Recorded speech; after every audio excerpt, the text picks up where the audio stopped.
Millionaire cries when he hears the beggar girl's request. "Sir, please save my brother." Before we dive into the story, please give this video a thumbs up, drop a comment below, and tell us where you're watching from, and don't forget to smash the subscribe button and share the story to your friends. Enjoy the story. The autumn rain pounded the streets of downtown Dallas as 9-year-old Emma Rodriguez stumbled through the emergency room doors. Her small arms shook as she carried her 6-year-old brother Lucas, whose burning fever made him barely awake. "Please help us," Emma cried to the busy hospital staff. "My brother is dying." But nobody seemed to care. The waiting room was packed with chaos. Nurses ran everywhere. Phones rang non-stop, and Emma's dirty clothes made her invisible among the rich families waiting for help. "Take a number and wait," said a tired worker without looking up. Emma's legs gave out. She fell into a plastic chair, holding Lucas close. His tiny body burned with fever, and he could barely breathe. "Lucas, stay with me," she whispered through her tears. "Please don't leave me alone." Through the glass doors, Emma saw a tall man in an expensive suit walking toward the exit.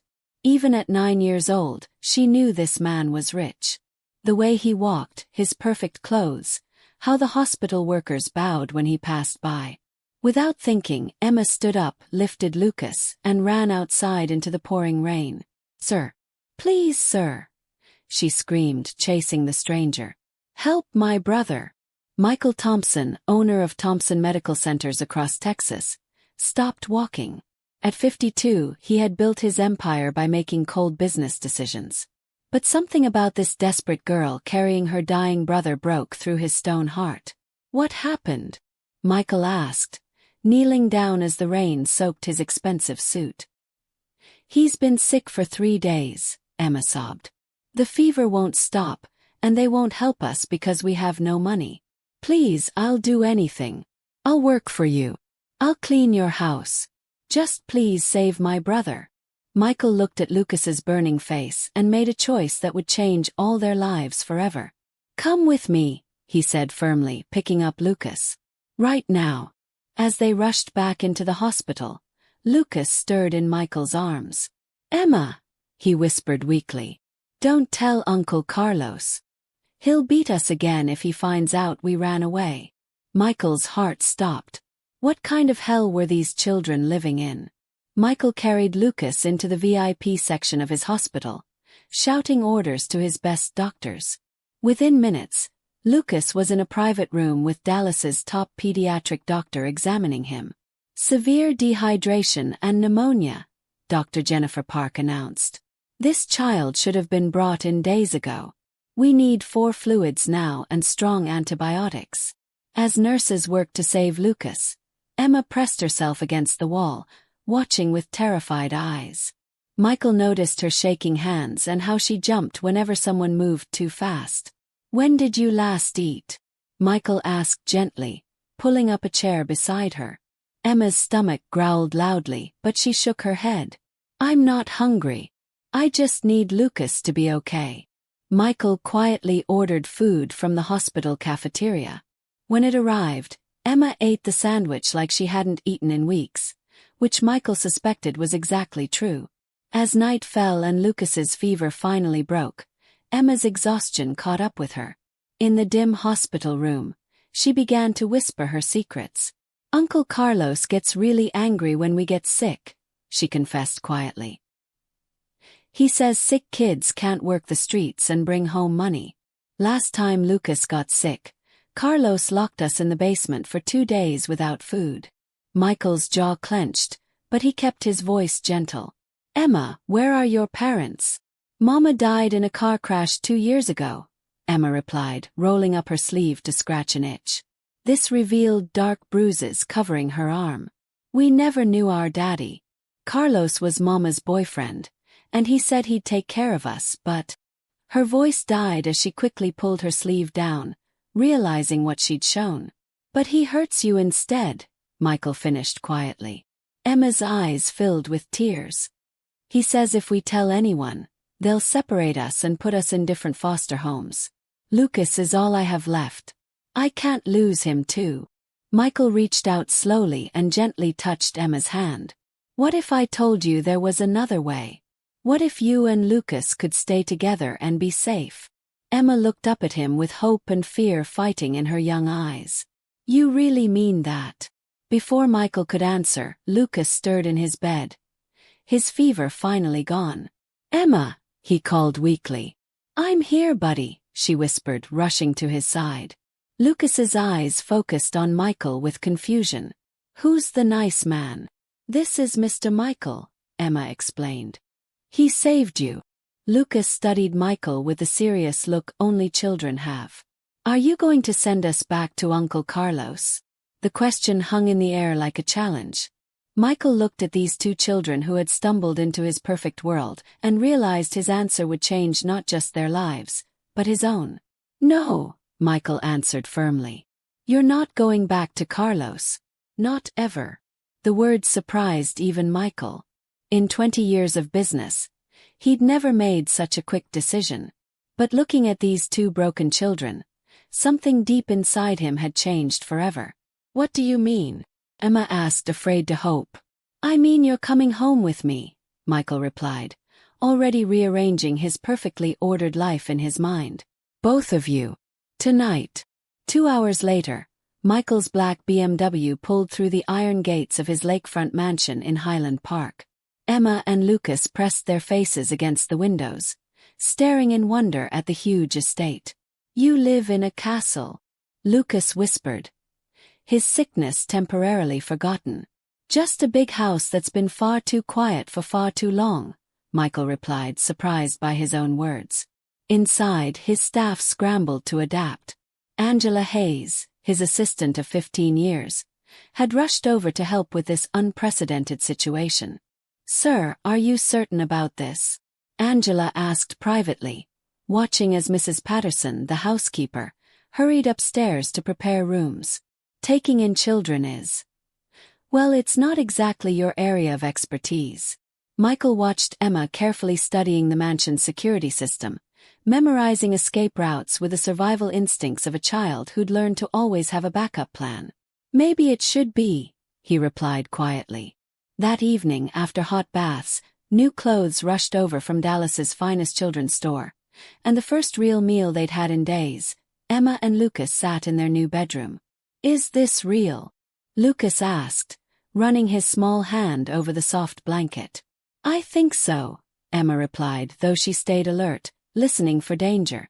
But remember what I taught you. We stay ready to run. Downstairs, Michael worked late in his study, making calls to the best family lawyers in Dallas. He'd built his fortune by being thorough, and if he was going to protect these children, he needed to understand exactly what he was fighting. At midnight, his phone rang. The hospital's night security guard sounded nervous. Mr. Thompson, sorry to bother you, but there's a man here asking about those kids you took in. Says his name is Carlos Mendoza, claims to be their guardian. He's pretty upset, sir. Demanding to know where they are. Michael's grip tightened on the phone. What did you tell him? Nothing, sir, but he's making threats. Says you kidnapped his kids and he's gonna make you pay. Says he'll get rich off this lawsuit. Through the phone, Michael could hear Carlos's angry voice in the background. That millionaire bastard thinks he can steal my meal tickets. I'll see him ruined. Michael's jaw hardened. The battle for Emma and Lucas had officially begun. The next morning brought Michael's first real look into the children's traumatized world. He found Emma in the kitchen at dawn, stuffing bread rolls into her pockets with practiced stealth. Emma, what are you doing? Michael asked gently. She froze like a deer in headlights. Sorry, I'll put them back. Please don't punish Lucas because of me. I'm not angry, Michael assured her, kneeling to her level. But why are you hiding food? In case Carlos finds us, Emma whispered. Sometimes he'd lock us up for days. Lucas gets sick when he's hungry. Michael's heart broke a little more. There's always food here, Emma. You never have to hide it again. But old habits die hard. Throughout the day, Michael watched Emma show hypervigilant behaviors, checking windows, memorizing exits, positioning herself between Lucas and any potential threat. She refused to let Lucas out of her sight, even hovering outside the bathroom door when he needed privacy. Lucas, meanwhile, jumped at sudden noises and apologized constantly for normal childhood behaviors like spilling juice or laughing too loudly. That evening at dinner, their first formal meal together, Lucas asked an innocent question that hit Michael like a punch to the gut. "Mr. Michael, why are you being nice to us? What do you want us to do for you?" The question revealed everything about what these children had learned to expect from adults. Love always came with a price. Kindness always demanded payment. "I don't want anything from you, Lucas," Michael replied carefully. "Sometimes people help each other just because it's the right thing to do." Lucas frowned, processing this foreign concept. "But Carlos always said we had to earn our keep. That nobody helps anybody for free." "Carlos was wrong about a lot of things," Michael said firmly. That night, Michael heard soft crying from the hallway. He found Emma huddled in the bathroom, clutching a crumpled photograph with tears streaming down her face. The photo showed a young woman with kind eyes and a warm smile, clearly Emma's mother. The edges were worn from being folded and unfolded countless times. "This is all I have left of her," Emma sobbed. "Carlos said if I wasn't good, he'd throw it away. I was so scared of losing it that I hid it in my shoe." Michael sat beside her on the cold bathroom floor. "She looks like she was a wonderful mother." "She was," Emma whispered. "She used to sing to us every night. She made Lucas laugh when he had bad dreams.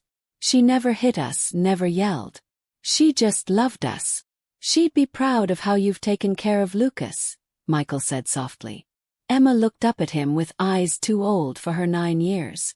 "Do you really think we can stay here, or will you get tired of us too?" The question pierced Michael's heart. These children had been abandoned by every adult who was supposed to protect them. Why should they trust him? "I'm not going anywhere, Emma, and neither are you." 3 days of peaceful routine shattered when Carlos Mendoza arrived at Michael's mansion like a vengeful storm. Michael was reviewing plans for a new pediatric wing when Mrs. Patterson burst into his study. Her usual composure cracked. "Sir, there's a man at the front gate," she said, her voice tight with concern. "Claims to be the children's guardian. He has documents." Through his study window, Michael watched a disheveled man in his 30s pacing aggressively outside the gates, shouting at the security cameras. Even from a distance, Carlos radiated menace. "Where are Emma and Lucas?" Michael asked.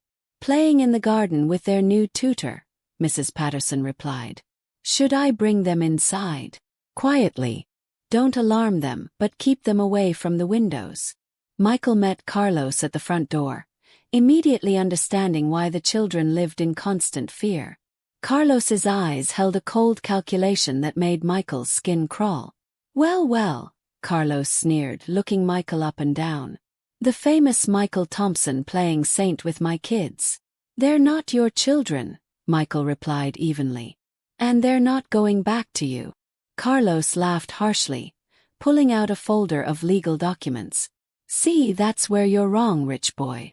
I'm their legal guardian, court-appointed after their mama died. That makes you a kidnapper." Michael examined the papers. They appeared legitimate, though hastily prepared. Carlos had covered his legal bases, at least superficially. "These children show clear signs of abuse and neglect," Michael stated coldly. "No court will return them to that environment." From somewhere inside the house came the sound of Lucas's frightened crying. He'd spotted Carlos through a window. "Please," Emma's panicked voice carried outside. "He found us. We have to run." Carlos's grin widened. "Hear that? They know who they belong to. Now here's how this works, Thompson. You give me my kids back plus, let's say, $2 million for the emotional distress you've caused me by keeping them from their loving guardian." "You're out of your mind," Michael said flatly. Carlos stepped closer, his voice dropping to a menacing whisper. "Those kids are my only source of income and I've got bills to pay. Emma can pull in $50 a day begging, more if she looks sick enough. Lucas is good for 30 on a bad day. You think I'm giving up my gold mine to some rich bastard who will get bored and dump them in foster care within a month? Michael felt rage building in his chest like molten steel. Get off my property. Carlos backed away, but his expression promised this was far from over. You don't know who you're messing with, Thompson. I survived the streets when my old man threw me out at 15. I learned how to fight dirty, how to make people pay. Those kids are mine legally, and I'm going to get them back one way or another. He pointed toward the house where Emma's terrified face pressed against a window. And when I do, they'll remember what happens to little rats who run away from home. The next morning, Michael's world exploded into chaos. His phone buzzed incessantly with calls from reporters, business associates, and board members. Carlos had contacted every major news outlet in Dallas with a carefully crafted story. "Billionaire kidnaps poor children," screamed the headline on the Dallas Morning News website, featuring a photo of Carlos looking appropriately devastated outside Michael's mansion. "He just swooped in and stole my babies," Carlos told Channel 8 News, crocodile tears streaming down his face. "I've raised Emma and Lucas since their mother died. We may be poor, but we're family. This rich man thinks he can buy anything, even other people's children." By afternoon, protesters had gathered outside Thompson Medical Center. Michael's assistant, Angela, fielded dozens of calls from board members demanding explanations. "The Dallas Children's Fund Gala is tonight," Angela reminded him nervously. "The mayor will be there along with every major donor in the city. Perhaps you should consider." "I'm not hiding," Michael cut her off. "And I'm certainly not abandoning Emma and Lucas." That evening, Michael walked into the grand ballroom of the Adolphus Hotel, knowing every eye would be on him. The whispers followed him through the crowd like a toxic cloud. "There he is," someone muttered. "The child snatcher. Midlife crisis," another voice suggested. "Playing daddy to boost his image." Dallas's elite circled like vultures, their expressions ranging from curiosity to outright condemnation. Michael had spent 20 years building relationships with these people, and he watched them dissolve in real time. Mayor Susan Williams intercepted him near the bar. "Michael, we need to talk. This situation with the children is none of your concern," Michael replied politely but firmly. "It becomes my concern when it affects city business," she shot back. "The hospital board is reconsidering the South Side expansion project. Your reputation is becoming a liability." Across the room, Michael spotted Carlos entering in a cheap suit and predatory smile. Somehow, he'd talked his way into the exclusive event, probably through media connections. Carlos made a beeline for Michael, speaking loudly enough for nearby guests to hear. "Mr. Thompson, how nice to see you're enjoying yourself while my children suffer in isolation. I hope you're proud of yourself." The room fell silent, all conversations stopping to watch the confrontation. "Emma and Lucas are safe and happy," Michael replied calmly. "Which is more than they ever were with you." Carlos's voice cracked with manufactured emotion. "Happy? They're prisoners in your mansion. Emma cries herself to sleep every night, begging to come home to her loving guardian." Michael felt his composure slipping. Carlos's lies were so outrageous, yet the crowd seemed to be buying his performance. That's when Michael's phone buzzed with a text from Mrs. Patterson. "Lucas having panic attack. Saw Carlos on TV. Please come home." Michael didn't hesitate. He turned away from Carlos, from the gala, from the most important social event of the year. Running away. Carlos called after him mockingly. "That's what guilty men do." As Michael pushed through the crowd toward the exit, he heard the whispers intensify. But for the first time in his life, he didn't care what Dallas's elite thought of him. He had children at home who needed him. Michael arrived home to find Lucas hyperventilating in Emma's arms, both children huddled in their bedroom closet. The sight of Carlos on television had triggered a complete panic attack. "He's coming back for us," Lucas sobbed against Emma's shoulder. "He's going to hurt us for running away." Michael spent 2 hours calming Lucas down, holding him until his breathing returned to normal. Emma never left her brother's side, her young face etched with protective fury. The next morning, Michael met with David Martinez, Dallas's most ruthless family attorney, and Detective Rosa Garcia, whom Michael had hired privately to investigate Carlos's background. "What did you find?" Michael asked, settling into Martinez's leather chair. Detective Garcia opened her file with a grim expression. "Carlos Mendoza isn't related to these children at all. No blood connection, no legal adoption papers. He was simply Maria Rodriguez's boyfriend when she died." Michael's jaw tightened. "Then how does he have guardianship?" "He forged Maria's signature on documents claiming she wanted him to raise the children," Martinez explained. "The courts were overwhelmed, did minimal verification. A tragic oversight that's kept these kids trapped for 2 years." Garcia continued. "But it gets worse. Carlos has a history we're still uncovering. He's been investigated twice for child exploitation, forcing kids to beg and steal for him. Nothing stuck because the children were too terrified to testify." She slid photographs across the desk. "These are 3 other children who lived with Carlos over the past 5 years. All disappeared from the system. We're still tracking them down." Michael studied the photos. Young faces marked by the same haunted expression he'd seen in Emma and Lucas. "You think there were others?" "I know there were others," Garcia replied grimly. "Carlos runs a network, takes in vulnerable kids, exploits them, then moves them along when they get too old or troublesome. Emma and Lucas lasted longer because they were young and desperate enough to obey." Martinez leaned forward. "There's something else, Michael, about Maria Rodriguez's car accident." Michael's attention sharpened. "What about it?" "Carlos was driving," Garcia revealed. "Police report shows he was intoxicated, but somehow the charges were dropped. Maria died on impact. Carlos walked away without a scratch." The room fell silent as the implications sank in. Carlos hadn't just abused these children. He'd killed their mother and used guilt to control them. "We need to confront Emma," Martinez said carefully. "If she witnessed anything that night." "Absolutely not," Michael interrupted. "I won't traumatize her further." But that evening, as Michael tucked the children into bed, Emma grabbed his arm with surprising strength. "Mr. Michael," she whispered, glancing at Lucas, who was already asleep.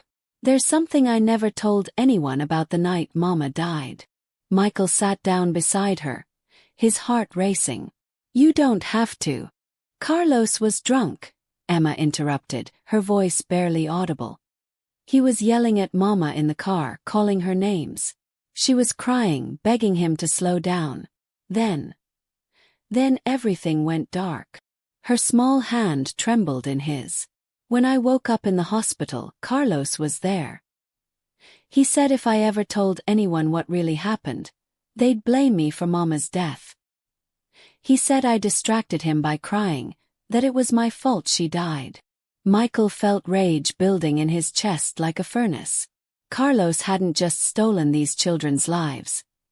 He'd convinced them they were responsible for their mother's death.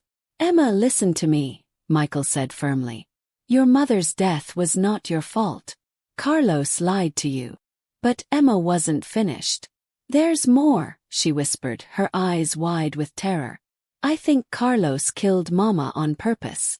Emma's revelation shattered Michael's remaining illusions about Carlos's character.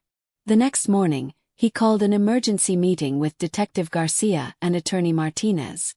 "She believes Carlos intentionally caused the crash?" Garcia asked, taking careful notes. "Emma was only 7, traumatized and guilt-ridden," Michael explained. "But she remembers Carlos screaming at Maria about some woman he was seeing on the side. She thinks he crashed the car during the fight." Martinez nodded grimly. "If we can prove premeditation or even vehicular homicide, Carlos's guardianship becomes null and void. But we need more than a child's traumatic memories." That afternoon, Michael made a decision that would change everything. He drove to the rundown motel where Carlos was staying, determined to end this psychological warfare once and for all. Carlos answered his door with a beer in hand and a smug expression. Well, well, the great Michael Thompson coming to my humble castle. Ready to negotiate. I know what you did to Maria, Michael stated coldly. The drunk driving, the argument, the crash that killed the mother of those children. Carlos's smile faltered for just a moment before returning full force. Prove it. Maria's dead, the kids were unconscious, and I'm the only witness. My word against a couple of traumatized orphans. Emma remembers more than you think. Carlos laughed harshly, stepping closer. Emma's a scared little girl who will say anything to please her new daddy. No court will believe her over official police reports. Michael's fists clenched. You've tortured those children with guilt over their mother's death when you were the one who killed her. Killed her. Carlos's eyes glittered with malice. Maybe I did. Maybe I was tired of Maria's whining about wanting to leave me, take her precious babies somewhere safe. Maybe I decided if I couldn't have them, nobody could. The admission hung in the air like poison. Carlos realized he'd said too much, but his rage overwhelmed his caution. But here's the thing, Thompson, Carlos continued, his voice dropping to a menacing whisper. Those kids will always belong to me. I own them psychologically. I made them who they are, broken, terrified, dependent. You think a few weeks of playing house can undo 2 years of conditioning? Michael pulled out his phone, ending the recording he'd started before entering the room. You just confessed to murder. Carlos's face went white, then twisted with fury. You bastard. That won't hold up in court. Maybe not, Michael replied, backing toward the door. But it's enough to get the police interested in reopening Maria's case. Carlos's mask of civilization finally slipped completely. You have no idea what you've just done. I'm going to destroy you, Thompson. I'm going to take those kids back, and when I do, they'll pay for every day you kept them from me. As Michael drove away, his phone rang. Mrs. Patterson's voice was panicked. Sir, you need to come home immediately. Lucas never came back from his walk with the tutor. They found his backpack by the lake, but Lucas is gone. Michael's blood turned to ice. Carlos had struck back faster than anyone anticipated. Michael's mansion erupted into controlled chaos within minutes. Security footage showed Carlos approaching Lucas and the tutor, Ms. Johnson, during their afternoon walk by the lake. The tutor lay unconscious by the water's edge while Lucas was nowhere to be found. Call the police, the FBI, everyone, Michael commanded. His voice steady despite the terror clawing at his chest. Carlos Mendoza has my son. Emma overheard and collapsed to her knees, screaming. No! He took Lucas. He's going to hurt him because of me. Michael knelt beside her, trying to remain calm while his world crumbled. Emma, this is not your fault. We're going to find him. Detective Garcia arrived within 20 minutes, coordinating with local police to set up roadblocks and issue an Amber Alert. Michael's wealth and connections mobilized resources that would normally take hours to deploy. Carlos is desperate, Garcia explained as teams fanned out across the city. He knows we have evidence against him now. This is his last play. 4 agonizing hours passed with no leads. Michael refused to leave the command center set up in his study, fielding calls from private investigators, police units, and helicopter search teams. Emma sat beside him, clutching Lucas's favorite stuffed dinosaur. At 11:47 p.m., a breakthrough came from an unexpected source. Carlos's ex-girlfriend Lisa Chen called the tip line. I saw the news, she told Garcia. Carlos called me tonight asking to use my uncle's old warehouse on the south side. Said he needed somewhere quiet to teach some brats a lesson. The warehouse was abandoned, surrounded by rusted machinery and broken windows. SWAT teams surrounded the building while Michael waited in agony outside the police perimeter. Movement in the back room, came the radio report. 1 adult male, 1 small child. When they breached the warehouse, they found Carlos ranting incoherently, clearly under the influence of drugs or alcohol. Lucas sat in the corner, conscious but barely responsive. Lucas. Michael broke through police lines and reached his son first. Lucas's lips were blue, his skin cold and clammy. Dark bruises marked his arms and face. "Mr. Michael," Lucas whispered weakly. "I knew you'd come." The ambulance ride to Thompson Medical Center was a blur of sirens and medical equipment. Lucas drifted in and out of consciousness while paramedics worked to stabilize his vital signs. Severe dehydration, possible concussion, and signs of physical trauma, the EMT reported to Michael. How long was he missing? 7 hours, Michael replied, his voice breaking. At the hospital, Dr. Park rushed Lucas into emergency care. Emma clung to Michael's hand as they waited outside the trauma room. "Is Lucas going to die like Mama did?" Emma asked, her voice small and terrified. Before Michael could answer, Dr. Park emerged with a grave expression. "We need to talk. Lucas's injuries are more severe than we initially thought." Dr. Park led Michael and Emma into a private consultation room, her expression mixing professional concern with personal anger. As both Lucas's physician and a mother herself, what she'd discovered during his examination had shaken her deeply.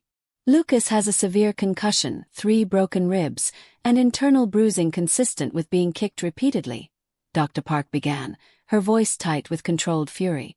"But that's not what concerns me most."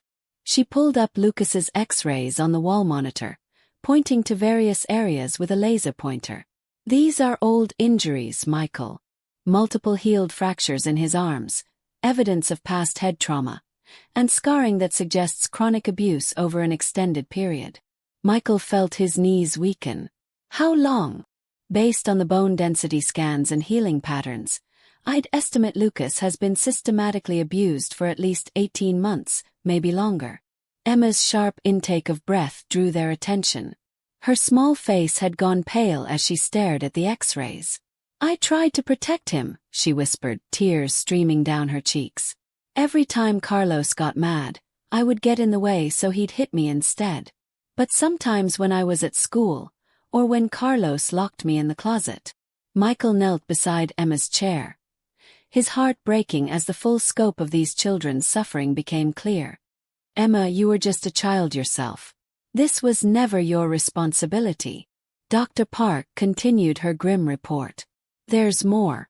Lucas shows signs of prolonged malnutrition, dental neglect, and what appears to be chemical burns on his hands and feet. I've documented everything for the police report." She paused, then added, "Michael, I need you to understand something. Lucas's psychological trauma may be even more severe than his physical injuries. During his examination, he kept apologizing for making Carlos angry and begging us not to tell anyone he cried." Through the consultation room window, Michael could see Lucas sleeping fitfully in his hospital bed, his small body dwarfed by medical equipment. IVs fed into his arms, monitors tracked his vital signs, and his face bore the marks of Carlos's final desperate assault. Detective Garcia appeared at the door. "Michael, I need to speak with you." In the hallway, Garcia shared the latest developments. "Carlos is in custody, but he's demanding a lawyer and refusing to talk. However, the evidence we found at the warehouse is damning." She handed Michael a folder. Carlos had kept detailed records of his business operations, financial logs showing how much money each child brought in daily, schedules for when and where they should beg, even photographs documenting their appearance before and after punishment sessions. Michael's stomach churned as he flipped through the horrific documentation. He kept records of abusing children. "Gets worse," Garcia continued. "We found correspondence with other individuals running similar operations in different cities. Carlos was part of a network trafficking children for exploitation. The implications were staggering. Emma and Lucas weren't Carlos's only victims. They were part of a larger criminal enterprise that had operated under society's radar for years. There's something else," Garcia added, her voice dropping. "Lucas managed to tell one of the officers what Carlos said during the kidnapping. Carlos claimed he was going to sell Lucas to someone in Houston who pays good money for quiet boys." Michael closed his eyes, trying to process the horror these children had endured. When he opened them, he saw Emma standing in the doorway, having overheard everything. "Emma," he began. "Lucas was never going to be safe with Carlos, was he?" she asked with devastating maturity. "Even if you hadn't found us, Carlos would have sold him eventually." Michael knelt to her level, taking her small hands in his. "That's never going to happen. Carlos will never hurt either of you again." Emma studied his face with eyes that had seen too much. "Promise." "I promise," Michael said firmly. "And I keep my promises." 2 weeks later, Travis County Family Court buzzed with tension as the guardianship hearing began. Michael sat at the plaintiff's table with attorney Martinez, while Carlos, now clean-shaven and wearing a borrowed suit, sat with his public defender, maintaining an expression of wounded innocence. Judge Helen Rodriguez, known for her no-nonsense approach to child welfare cases, reviewed the extensive case files. "This is one of the most disturbing custody cases I've seen in 20 years on the bench." Carlos's lawyer, Robert Webb, stood first. "Your Honor, my client may not be perfect, but he's provided care for these children for 2 years. Mr. Thompson's wealth doesn't automatically qualify him as a better guardian." "Provided care." Martinez shot back, rising to his feet. "Mr. Mendoza systematically abused, exploited, and trafficked these children. The evidence is overwhelming." Judge Rodriguez gestured for calm. "We'll hear the evidence methodically. Mr. Martinez, present your case." Martinez's presentation was devastating. X-rays showing Lucas's multiple injuries, financial records documenting Carlos's exploitation scheme, audio recordings of Carlos's confession to Michael, testimony from other children Carlos had victimized, now safely in foster care. "This man didn't care for Emma and Lucas," Martinez concluded. "He tortured them, profited from their suffering, and murdered their mother to maintain control over them." Carlos's lawyer fought back desperately. "These are unsubstantiated allegations. Children's memories are unreliable. Mr. Thompson has manipulated these traumatized kids against my client." Then came the moment everyone dreaded. Judge Rodriguez looked directly at Emma, who sat in the witness chair, looking impossibly small. "Emma, I know this is scary," the judge said gently. "But I need you to tell me the truth about living with Carlos Mendoza." Emma's voice was barely a whisper at first.